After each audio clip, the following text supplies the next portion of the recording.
Senhor, meu amado, bem-vindo de volta à nossa escola bíblica diária.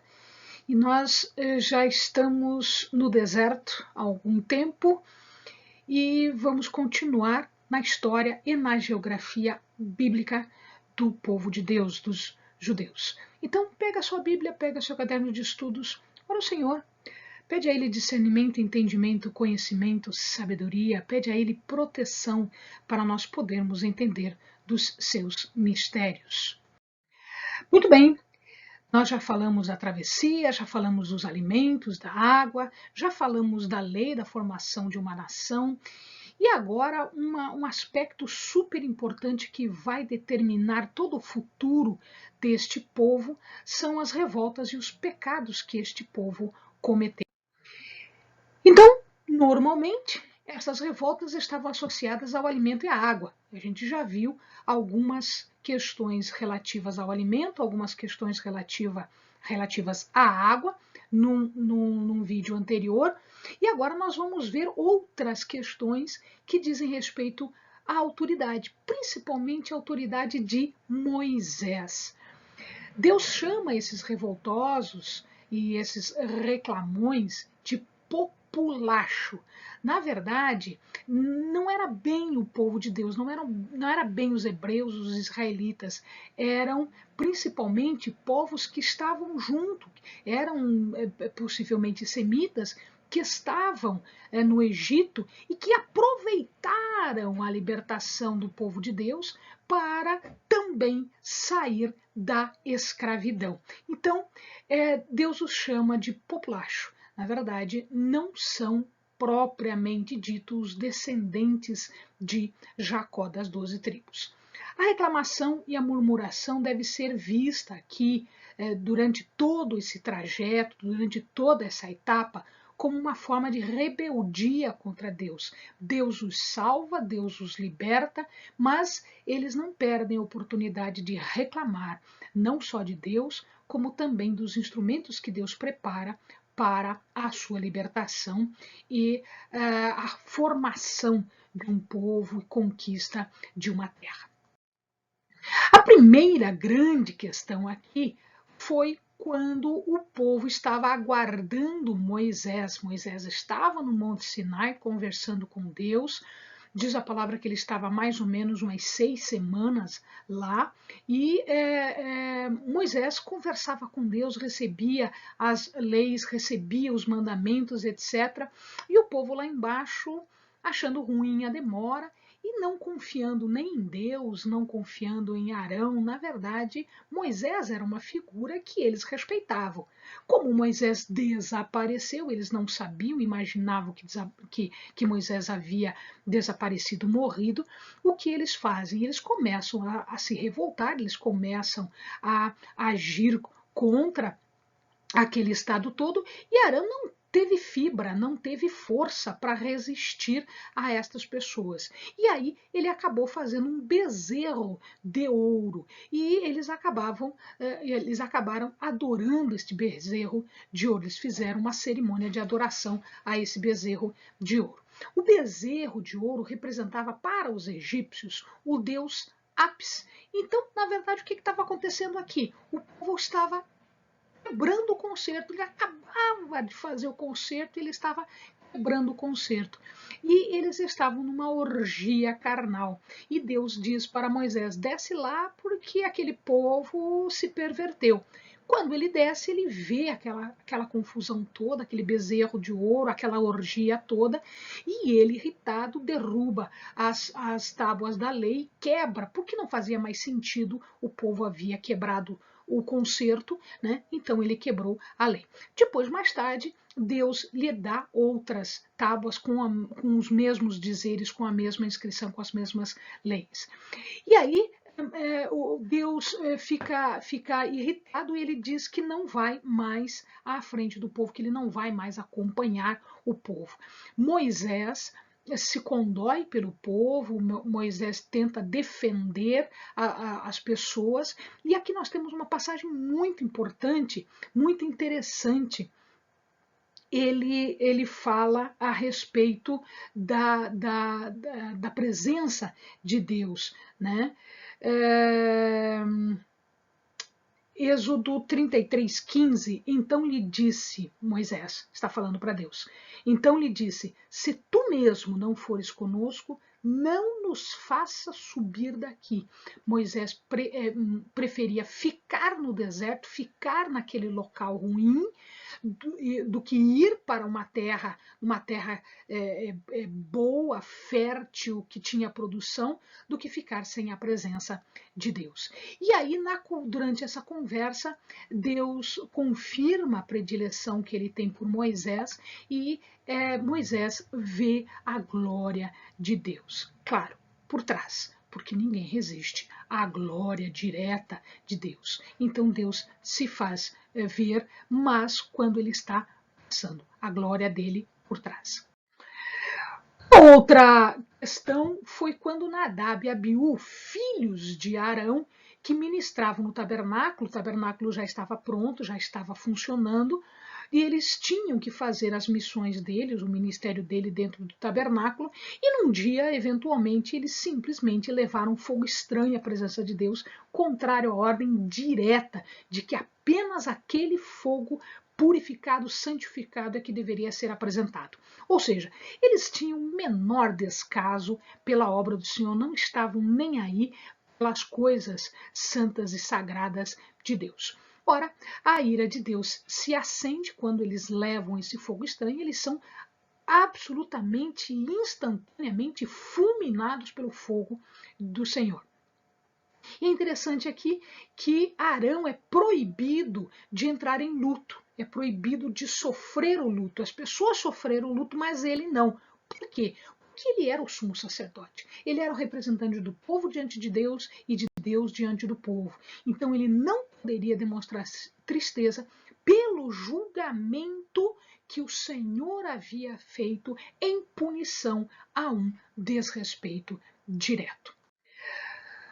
Uma outra situação acontece com os próprios irmãos de Moisés. Miriam e Arão, quando eles estavam já em Hazerote, já estão aqui em Hazerote, veja, esse é o caminho todo, né? Eles já estão aqui em Hazerote. Moisés havia pego como esposa uma pessoa que não era do povo de Deus. E aí o que acontece? Miriam e Arão se insurgem contra isso. Na verdade, o fundo dessa reclamação era a autoridade de Moisés, porque os três falavam aquilo que Deus lhes dava. E aí eles questionaram quem é Moisés para ser melhor do que nós e simplesmente pegar alguém como esposa de fora do povo, do nosso povo. Tá? A reação de Deus foi imediata, Miriam fica leprosa, a palavra diz que ela fica branca, e é interessante que Arão nada sofre, ele não podia sofrer porque ele na verdade era o sumo sacerdote. Como é que ele iria ministrar as coisas se ele fosse leproso? Ele teria que ficar afastado. Então, o que acontece é que ela fica leprosa e esse julgamento, esse castigo indireto pesou bastante sobre Arão. Ele pede misericórdia, ele pede clemência. Moisés ora por Miriam, Miriam é curada, mas ela precisa passar um tempo, que era um tempo determinado por Deus, em separado para a purificação. Ela era tão querida, ela era tão próxima do povo, o povo gostava tanto de Miriam, que ninguém se levanta, ninguém se move antes de Miriam ser curada. E Deus respeita isso, Deus respeita esta consideração para com ela.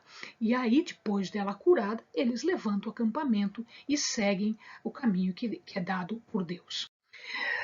Uma outra revolta que tem consequência bastante grande entre o povo é quando, já no deserto de Parã, numa localidade que ficou conhecida, né, como Cádiz, ou seja, na cidade, na região de Cádiz, Moisés envia espias para a terra, exatamente para tomar a terra. Veja, a gente está falando de 1 ano, 2 anos que eles saíram do Egito, menos do que isso ainda, menos do que isso ainda.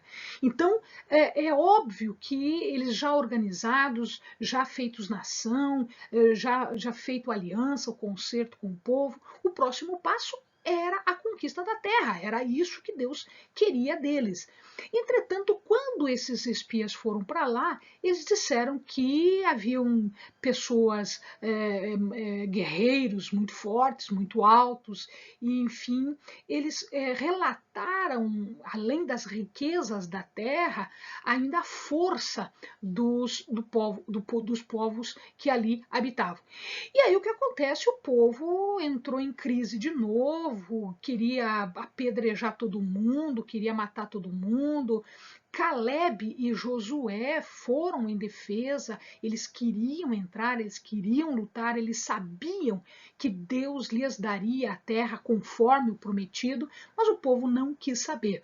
Deus se irrita com isso novamente e condena o povo ao deserto, ou seja, nenhum daqueles que saíram do Egito com mais de 20 anos entraram na terra prometida, na terra de Canaã. Somente 2, por conta da defesa que fizeram em relação ao poder de Deus, que foi Josué e Caleb. Estes 2 possuíram a terra que Deus lhes deu. Uma outra revolta acontece com Coré, Datã e Abirão. Na verdade, a gente tem aqui duas situações. Parte deles, Coré, queria, em verdade, mais atividades, mais coisas para fazer. Datã e Abirão, não. Datã e Abirão, eles estavam se insurgindo contra o ministério de Arão. E aí eles se revoltam contra Moisés e Arão porque eles queriam posição, eles queriam poder, apesar de que eles já eram das tribos, eles já trabalhavam no tabernáculo, mesmo assim eles achavam que Moisés e Arão tinham muito poder e eles queriam parte deste poder, ou talvez até o poder todo, né? Deus se irrita com eles, abre uma fenda na terra e a terra traga, a terra engole todos eles, bens, tendas e etc. Os descendentes de Coré não são mortos, porque nós vamos ver, inclusive nós temos salmos feitos, cantados pelos filhos de Coré. É o mesmo Coré, é esse Coré aqui. Então os filhos não sofreram, eles não participaram da revolta. E Deus foi fiel com eles, tanto isto é que eles continuaram trabalhando no templo, mais especificamente eles eram do louvor. Então existem muitos salmos que são de origem dos filhos de Coré. E aí eles foram chamados, né, para ver quem era quem, eles tomaram o incensário e veja, só quem pode estar com o incensário era da tribo de Levi, descendente de Arão, do sumo sacerdote. Somente eles. E aí o que acontece é que o fogo de Deus tomou conta e morreram os que estavam com o incensário, os que estavam a favor da revolta de Coré, Datã e Abirão, foram 250 naquele momento. Tá? No dia seguinte, eles se revoltam contra a morte dessas pessoas, então eles não imputam a morte dessas pessoas à revolta, mas sim a Arão e a Moisés. Deus, irado, ele inicia uma praga sobre estas pessoas e morrem 14.700 revoltosos que estavam marchando contra Arão e Moisés. Arão, então, corre por orientação de Moisés, ele pega um incensário, pega o fogo sagrado e ele se coloca corajosamente entre os mortos e os vivos. Então, ele fica com o incensário no meio da praga que Deus havia mandado. E quando Deus, então, vê esta atitude, ele cessa a praga. 14.700 já haviam morrido. E Deus propõe, então, fazer uma prova. Ele pede para que cada representante das tribos escreva o seu nome numa vara e coloque na sua presença. Somente aquela que florescesse era a escolha de Deus. E a vara de Arão foi a que floresceu. Logo em seguida, num outro momento, o povo começa a se insurgir de novo contra Moisés, Arão, contra todos os que estavam ali para auxiliar o povo. Tá? Eles já estavam saindo do Monte Hor e eles já estavam próximos a Edom.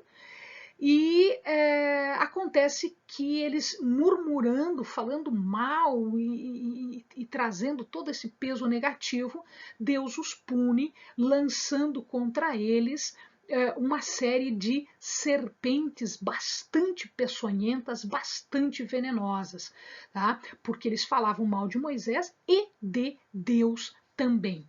E aí eles começaram a morrer, pedem perdão, pedem desculpas, pedem clemência, e Deus manda que Moisés faça uma serpente de bronze. Bronze é vermelho, cor de sangue, é avermelhado. E aí essa serpente estava representando então a salvação. Jesus fala desta serpente que foi içada, que foi colocada aqui, né, num tipo de uma cruz, numa haste, tá? Isso representa a salvação, mas uma salvação verdadeira, uma salvação real, uma salvação trazida por Jesus. A gente sabe que depois essa serpente não foi destruída e que depois ela serviu de armadilha, serviu de engano para alguns que continuavam oferecendo adoração para essa serpente. E aí nós vamos ver mais para frente, ela é destruída, ela é pulverizada. Finalmente, uma grande revolta, na verdade, um grande pecado, o pecado de Baal-peor. Eles já estavam em Sitim, que era o acampamento deles, antes de entrar na terra consagrada, na terra destinada a eles. Eles estão em Sitim, de frente para Jericó. Jericó é uma das primeiras cidades a ser conquistada. Eles estão no local que eles conquistaram entre o rio Arnon e o Jaboque, tá? Moabe fica aqui. E os moabitas, então, eles arregimentaram Balaão para que falassem maldições contra o povo de Deus. Quando isso não deu certo, quando a maldição não funcionou, porque Balaão acabou tendo que falar as bênçãos que Deus colocava na sua boca, eles armaram uma estratégia sob orientação de Balaão, fazendo com que os israelitas se deixassem prostituir com as mulheres moabitas e midianitas, ou seja, eles queriam ganhar a guerra não através de uma luta armada, mas através de uma estratégia de sedução, uma estratégia de prostituição. Deus manda uma praga para estes que se deixaram levar e morrem 24.000 pessoas. Né? Quando Zinri chega com Cosbe, uma filha, a filha de um dos chefes midianitas, e recolhe esta mulher à sua tenda para praticar prostituição, Eleazar, que é o filho de Arão, ele vai até lá e mata Zinri e Cosbe. Com isso, cessa a praga. Amém, amados? Bons estudos.